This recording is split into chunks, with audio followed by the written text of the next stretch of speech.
Assalamualaikum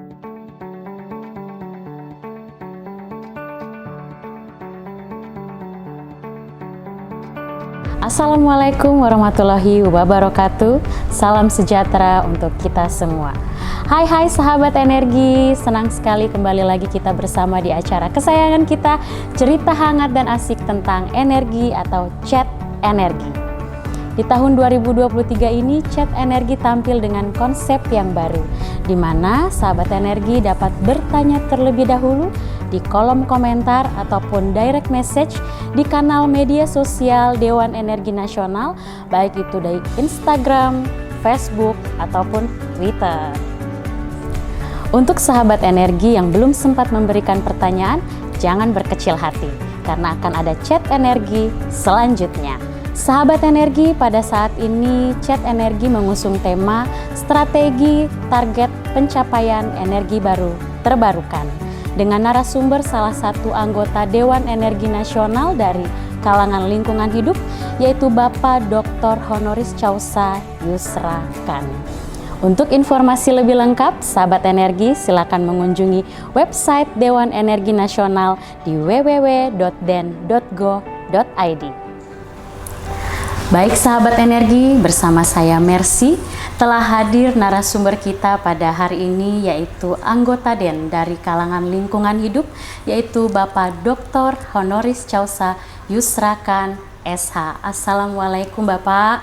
Waalaikumsalam, selamat pagi. Selamat pagi, selamat datang Bapak di chat energi pada saat ini. Terima kasih Bapak atas perkenanannya pada hari ini. Terima kasih juga udah memberikan kesempatan kembali. Kita ketemu lagi di awal tahun 2023 ini Ya, Pak. untuk kembali menyapa rekan-rekan kita di chat energi.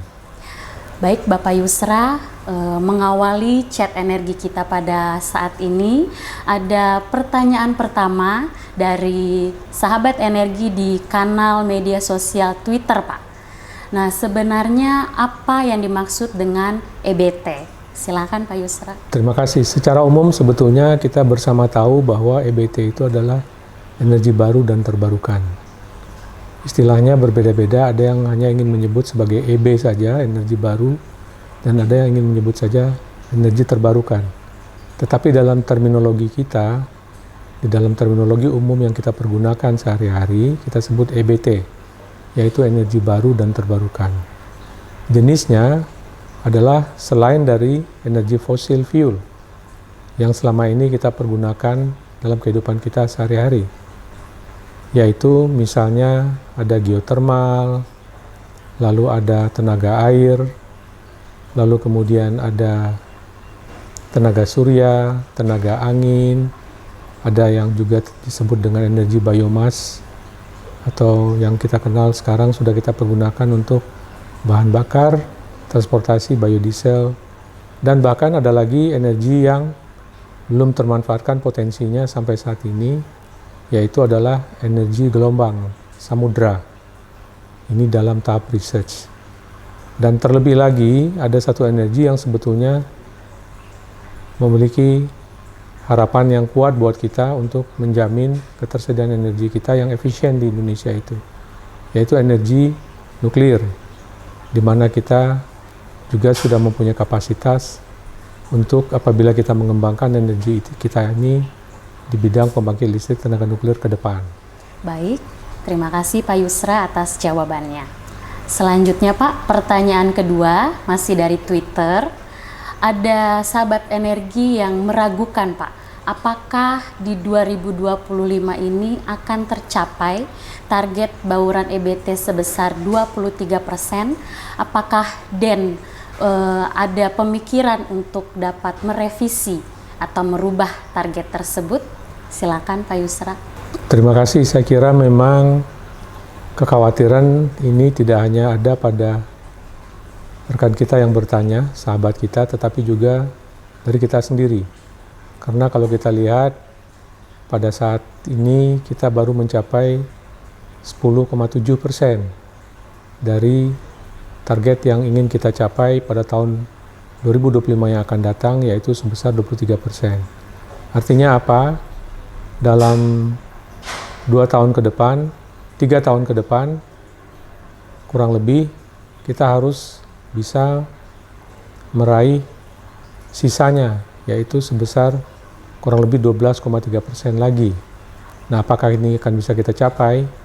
Tentunya pemerintah sekarang berusaha untuk dengan berbagai cara mendorong agar akselerasi capaian bauran energi kita ini di tahun 2025 bisa sampai 23%. Namun tentunya kita perlu mendorong berbagai kebijakan dan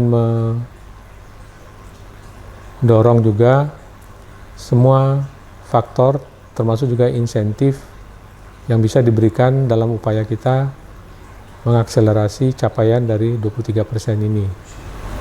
Baik, Pak Yusra, kita menuju pertanyaan selanjutnya ya Pak. Sekarang dari kanal Instagram @dewanenergi ada pertanyaan dari sahabat energi dari akun Rifki Rahman. Bertanya kepada Pak Yusra, sebenarnya apa saja strategi atau kebijakan yang dibutuhkan untuk pengembangan pencapaian target EBT pada tahun 2025? Silakan Bapak. Terima kasih Pak Rifki Rahman. Ini agak sedikit panjang, tetapi secara singkat saya ingin sampaikan bahwa di dalam meningkatkan kapasitas pembangkit listrik tenaga panas bumi misalnya, pemerintah sekarang sudah mengeluarkan kebijakan untuk melakukan government drilling. Maksud government drilling adalah pemerintah akan melakukan drilling terhadap potensi area panas bumi itu sendiri. Ini untuk mereduce cost bagi para investor nantinya. Yang kedua, program dedeselisasi. Ini diluncurkan pada bulan November tahun 2020 yang lalu dengan potensi sebesar 2 gigawatt. Regulasi untuk implementasi konversi PLTD ini adalah permen penugasan PLN untuk konversi PLTD masih dalam tahap finalisasi, yang kita harapkan nanti tentunya ini bisa segera difinalisasi sehingga dapat segera direalisasikan konversi PLTD ini. Yang ketiga, meningkatkan kapasitas pembangkit listrik tenaga surya sebagai prioritas. Yang keempat, co-firing biomasa. Implementasi co-firing pada 52 lokasi atau 113 unit PLTU existing milik PT PLN dengan target pemanfaatan biomasa sebesar 9 juta ton. Baik, Pak Yusra, kita ke pertanyaan berikutnya. Masih dari kanal Instagram @dewanenergi dari sahabat energi namanya Nurdiana Lutfi. Pertanyaannya, berapa besar target energi baru terbarukan untuk Provinsi Jawa Barat? Silakan Pak Yusra. Jawa Barat ini merupakan provinsi yang sangat kaya dengan EBT sebetulnya. Jadi kita cukup optimis melihat aktivitas dan kegiatan menuju ke arah realisasi bauran energi di Jawa Barat. Seperti kita tahu ya, sekarang yang menjadi target Jawa Barat pada tahun 2025 yang akan datang adalah sebesar 20,1%. Namun, realisasi yang sudah tercapai hingga saat ini sudah melampaui 23% yang menjadi target nasional itu sendiri. Yaitu kalau kami lihat dari catatan kami, sudah mencapai 23,41%. Selamat buat Jawa Barat dan mudah-mudahan target atau capaian dari target yang sudah dicanangkan ini makin membesar sehingga akan bisa memberikan kontribusi bagi capaian bauran energi di sektor EBT pada tingkat nasional. Selanjutnya dari Dia Ditya, pertanyaannya adalah Indonesia itu Pak semakin mendekati atau menjauhi target EBT 23% di tahun 2025. Apakah DEN optimis tercapai? Apakah dalam pembaharuan KEN ini sudah diatur dan sudah sejauh mana pembahasan tentang pembaharuan KEN? Silakan Pak Yusra. Tentunya ini pertanyaan yang bagus. Kita semuanya wajib untuk optimis sebetulnya. Itu jawaban pertama saya. Tetapi faktanya memang harus berjuang lebih keras lagi dengan melakukan berbagai macam terobosan. Seperti sekarang ini aturan-aturan harus lebih longgar dan lebih memberikan fasilitasi bagi para pelaku energi agar langkah-langkah yang kita targetkan tadi sejalan dengan semangat mereka. Nah, kita di dalam merevisi CAN yang kita lakukan pada saat ini, kita sudah membicarakan semua aspek, termasuk juga aspek yang ditanyakan ini. Gitu. Kendatipun kita belum sampai pada final atau keputusan final dari apa yang kita susun di dalam CAN kita, namun ini sudah menjadi perhatian kita.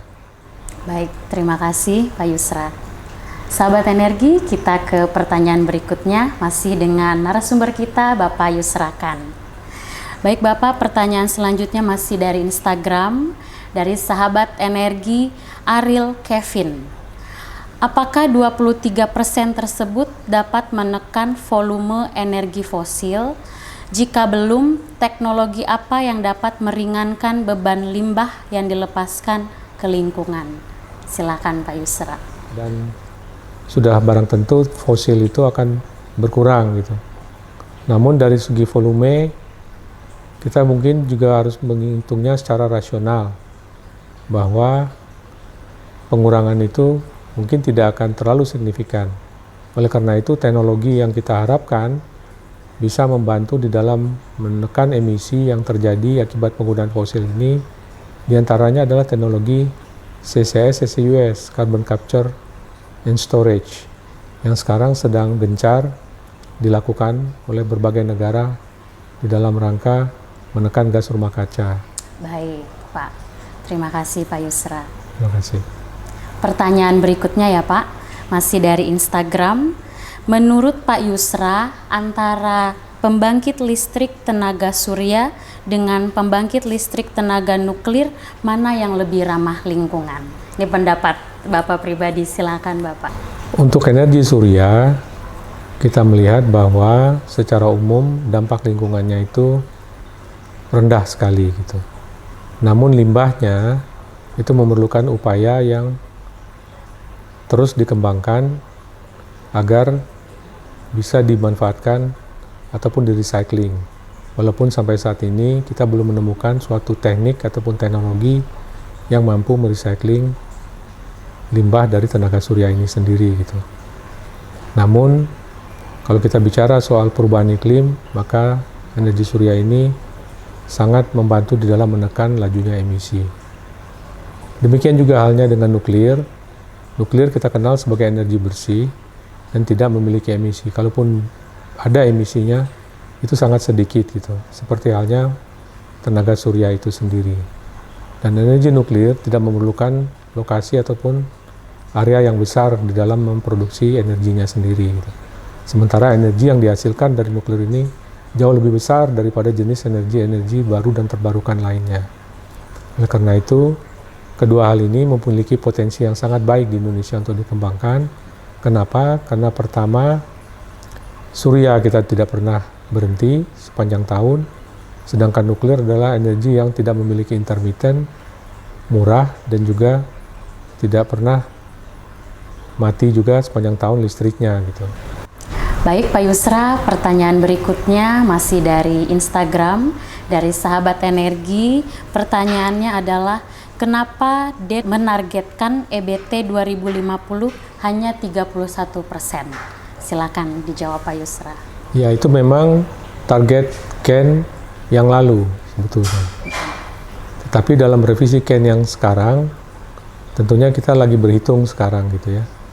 Berapa kita akan nanti targetkan sesuai dengan perkembangan dan pertumbuhan energi dalam program akselerasi yang kita lakukan pada saat ini. Tentunya kita berharap kita bisa melebihi dari 31%, misalnya di atas 40% tentunya gitu. Karena target waktu, target capaian yang kita akan raih itu adalah pada tahun 2060 yang akan datang. Dan kita sejalankan dengan komitmen kita terhadap net zero emission. Kita punya waktu dari sekarang sampai tahun 2060 itu kurang lebih 37 tahun lagi. Saya kira dalam 37 tahun yang akan datang itu apapun bisa terjadi dalam hal positif terkait dengan kemajuan teknologi, penyesuaian berbagai kebijakan, langkah kerjasama dari pemerintah dan swasta di dalam mendorong investasi, dan lain sebagainya. Baik Pak, sebelum kita mengakhiri chat pada kali ini, tolong disampaikan kepada sahabat energi sebenarnya apa harapan pribadi dari Bapak Yusra terkait EBT di Indonesia ke depannya. Silakan Pak. Rekan sahabat energi yang luar biasa, perhatian Anda terhadap energi memberikan semangat bagi kami di DEN untuk lebih berbuat banyak dalam rangka mengusulkan penataan kebijakan energi kita ke depan. Berikut juga dalam hal supervisi atau pengawasan di bidang energi itu sendiri. Dan kita tentunya berharap bahwa pilihan-pilihan nanti yang dilakukan oleh pemerintah melalui saran-saran dari kami di Dewan Energi Nasional mendapat dukungan dari para sahabat energi. Dan tentunya dengan demikian segala sumber daya yang ada di tempat kita ini, di bumi kita yang kaya ini, akan bisa dimanfaatkan bagi kemaslahatan dan kesejahteraan kita bersama nantinya. Baik, Bapak Yusrakan, kami mengucapkan terima kasih Pak atas kehadiran Bapak pada saat ini. Terima kasih sudah berbagi pengetahuan dan informasi kepada sahabat energi semua. Terima kasih kembali dan terima kasih kepada sahabat energi yang sudah dengan sabar mengikuti chat energi kita pada kesempatan kali ini. Baik, sahabat energi, nantikan chat energi selanjutnya. Sampai jumpa dan wassalamualaikum warahmatullahi wabarakatuh.